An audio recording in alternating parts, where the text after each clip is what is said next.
नमस्कार, प्रभा साक्षी पॉडकास्ट में आप सभी का स्वागत है। आज के इस पॉडकास्ट में हम जानेंगे कि क्या है बेलारूस पोलैंड प्रवासी संकट, क्यों यूरोप में दबदबे के लिए गरमाई सरहदें, क्यों रूस ने भेजे परमाणु बम वर्षक और क्यों ब्रिटेन ने उतारे सैनिक।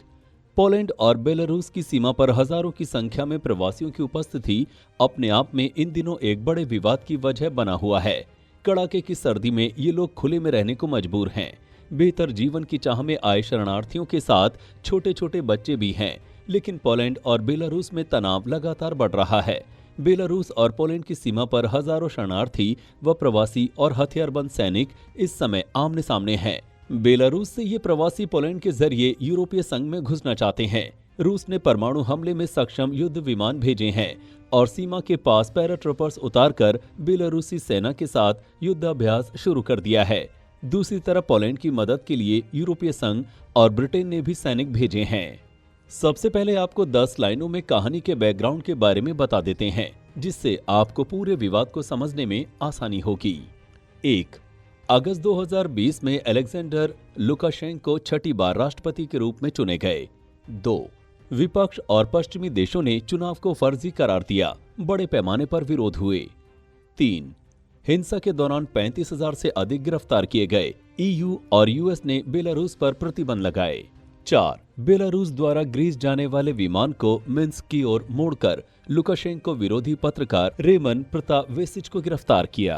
5. यूरोपीय संघ ने बेलारूसी हवाई वाहकों को देश में पेट्रोलियम और पोटाश जैसी आवश्यक वस्तुओं के आयात में कटौती करने से रोक दिया।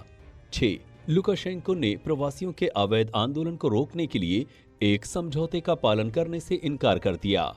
7. लुकाशेंको ने तुर्की से इराक, सीरिया व अन्य अशांत देशों के हजारों प्रवासियों को लाकर पोलैंड, लिथुआनिया और लताविया से लगती सीमा पर पहुंचाया। 8. ईयू का आरोप है कि लुकाशेंको ने प्रवासियों को हथियार की तरह उपयोग कर हाइब्रिड युद्ध शुरू कर दिया। 9. प्रतिबंधों का बदला लेने के लिए बेलारूस प्रवासी घुसा रहा है। 10.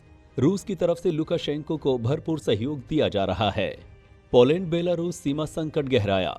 भारी तादाद में लोगों द्वारा सीमा पार करने की बेताबी के बाद बेलारूस के साथ पोलैंड की सीमा पर महीनों से चल रहा प्रवासी संकट तेजी से गहराता जा रहा है। वायरल वीडियो फुटेज में पोलैंड के साथ लगी कंटीले तारों वाली सीमा पर बेलारूस की ओर से लोगों की भीड़ दिखाई दे रही है। कुछ लोग बोल्ट कटर और धक्का मुक्की करके जबरन पोलैंड में दाखिल होने की कोशिश करते दिख रहे हैं, जबकि पुलिस गार्ड आंसू गैस का इस्तेमाल कर उन्हें रोकते नजर आ रहे हैं। प्रवासियों में से ज्यादातर युवक हैं, लेकिन इनमें महिलाएं और बच्चे भी शामिल हैं। ज्यादातर लोग मध्य पूर्व और एशिया से हैं और वे बेलारूस के सीमावर्ती इलाके में तंबू में डेरा डाले हुए हैं। इनमें से कई लोग अब कड़कड़ाती ठंड में अस्थायी शिविरों में रह रहे हैं। 2020 में यूरोप में 125 अवैध रूप से सीमा पार किया। 2021 में अब तक 85,000 अवैध रूप से सीमा पार किया। शरणार्थी कहां से आ रहे हैं? Syria, Morocco, Algeria, Tunisia, Bangladesh, Pakistan, Somalia, Iraq, Sudan, Afghanistan. क्यों सभी यूरोप में पनाह लेना चाह रहे? यूरोप में वे रिफ्यूजी स्टेटस के लिए आवेदन कर सकते हैं और अनुमति मिलने के बाद वे कानूनी रूप से 1 साल या उससे ज्यादा रहने के लिए स्वतंत्र हो जाएंगे। कई को यूरोपीय समाज में शामिल होने में भी मदद मिलेगी। सभी एक अच्छे जीवन की चाह में हैं। ईपीसी व्यवस्था यूरोपीय मूल्य का अभिन्न अंग है, शरणार्थियों को जिसकी वजह से एक नई शुरुआत का अवसर मिलता है।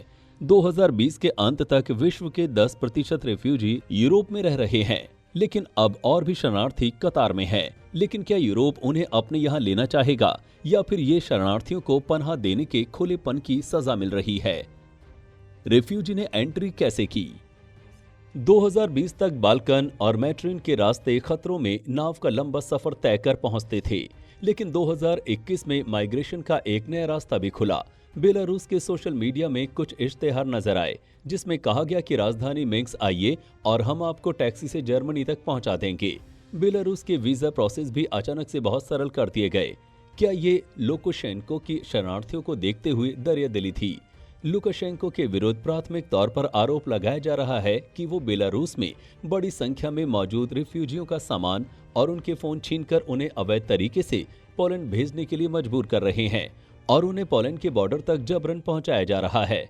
अपनी इस हरकत से वे जानबूझकर बॉर्डर क्राइसिस को बढ़ावा दे रहा है।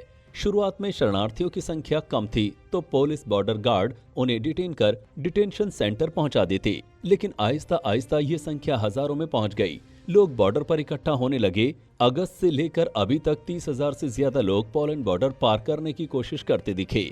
जब ये संख्या बढ़ी तो शरणार्थियों को बॉर्डर से वापस लौटने को कहा गया, लेकिन बेलारूस के अधिकारियों ने इस पर पाबंदी लगा दी। अब ये शरणार्थी न बेलारूस जा पा रहे हैं और न ही पोलैंड। शरणार्थियों को हथियार।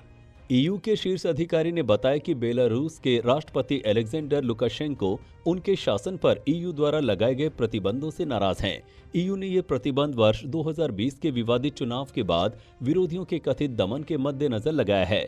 इसके साथ ही बेलारूस हजारों प्रवासियों को लालच दे रहा है कि वो उन्हें पश्चिमी यूरोप पहुंचने में मदद करेगा। यूरोपीय संघ का हिस्सा पोलैंड ने आरोप लगाया है कि बेलारूस उनकी सीमा में आ रहे शरणार्थियों को हथियार दे रहा है ताकि वे ताकत के बल पर घुस जाएं। बताया जा रहा है कि पोलैंड के सैनिक आज इन हथियारबंद शरणार्थियों के खिलाफ एक्शन ले सकते हैं। पोलैंड से आ रही खबरों में ये भी दावा किया जा रहा है कि बेलारूस की ओर से शरणार्थियों को निर्देश दिया गया है कि वे कुजिनका सीमा पर हमला करें। ये उन दो प्रमुख स्थानों में से है जहां से बेलारूस के रास्ते पोलैंड में प्रवेश किया जा सकता है। प्रवासी संकट में रूस की भूमिका। बेलारूस के लिए रूस एक मजबूत सहयोगी बना हुआ है। रूस की तरफ से लुकाशेंको को कर्ज के साथ ही राजनीतिक समर्थन दे रहा है।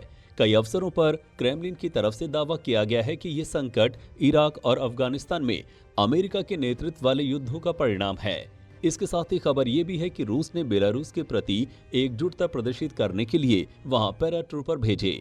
संयुक्त युद्धाभ्यास के तौर पर रूसी पैराट्रूपर भारी मालवाहक 1176 विमान से बेलारूस के गोडनो क्षेत्र में उतरे। बेलारूस की सेना ने कहा कि रूसी पैराट्रूपर की संलिप्तता वाले इस अभ्यास का मकसद बेलारूस सीमा के समीप सैन्य गतिविधि बढ़ जाने के कारण सहयोगियों की त्वरित जवाबी कार्रवाई की तैयारी की परखना है। परमाणु क्षमता वाले 2 रणनीतिक बम वर्षक विमान प्रशिक्षण मिशन पर बेलारूस भेजे। इसे पोलैंड से लगी सीमा पर प्रवासी संकट को लेकर जारी विवाद में उसके सहयोगी बेलारूस के समर्थन के तौर पर देखा जा रहा है। पुतिन ने कहा, हमारा इससे कोई लेना देना नहीं है।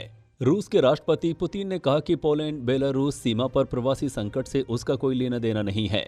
रूस की तरफ से कहा गया कि हर कोई हमें हर अवसर पर किसी न किसी चीज के लिए जिम्मेदार बनाने की कोशिश करने में लगा है।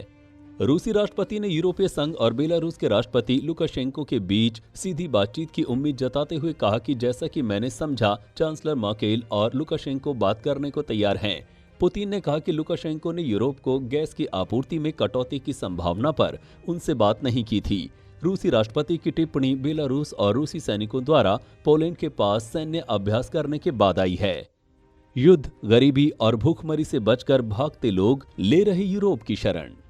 लंबे समय से यूरोप शरणार्थियों की समस्या से जूझ रहा है। कर्मफल का सिद्धांत एक लंबा चक्र पूरा कर उसके दरवाजे पर पहुंच गया।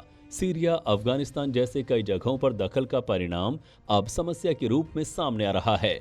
युद्ध, गरीबी और भूखमरी से बचकर भागते हुए लोग यूरोप के देशों में जाना चाहते हैं। जाना तो अमेरिका भी चाहते थे, लेकिन वहां ट्रंप बीच में दीवार बनकर ठहर गए और बीच में समुद्र भी थे। हालांकि ये रणनीति भी काम नहीं आ रही, लेकिन अमेरिका पहुंचने के मुकाबले यूरोप पहुंचना ज्यादा आसान नजर आ रहा है। आज के लिए इतना ही। अगले पॉडकास्ट में किसी और मुद्दे पर देंगे आपको विस्तृत जानकारी। तब तक के लिए जुड़े रहें प्रभा साक्षी के साथ।